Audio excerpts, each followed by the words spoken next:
Ayo, c'est une expression qui exprime la compassion, qui exprime la tristesse.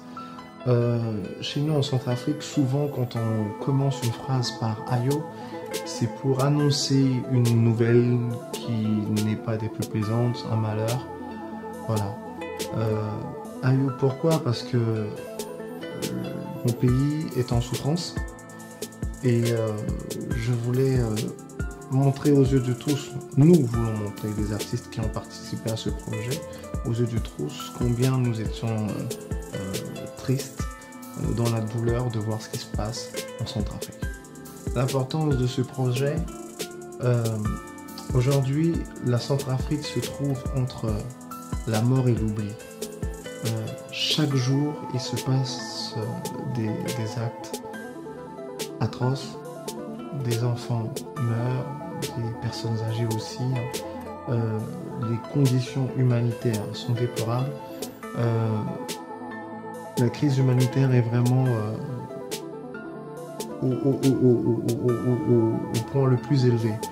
Et donc voilà, aujourd'hui on essaye de par ce titre, on voudrait mobiliser, sensibiliser le regard des organismes, le regard même des Centrafricains qui, d'une manière ou d'une autre, qui peuvent aider, soutenir des associations qui sont déjà en place.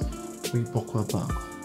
Justement, sur ce projet, j'ai travaillé en collaboration avec l'association Urgence 236, qui est une association constituée de femmes valeureuses qui ont fait leurs preuves déjà sur le terrain et qui ont besoin d'être soutenues de par tous les Centrafricains.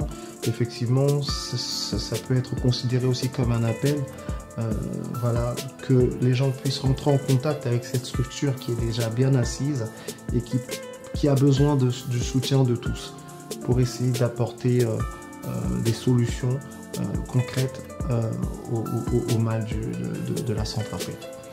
Et aussi,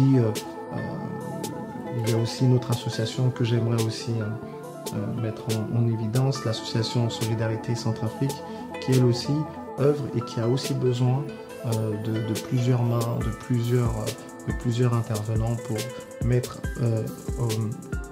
à bien leur projet. C'est bien plus qu'un projet musical, hein, c'est vraiment un projet où on veut vraiment sensibiliser les gens à réaliser qu'il y a un réel besoin.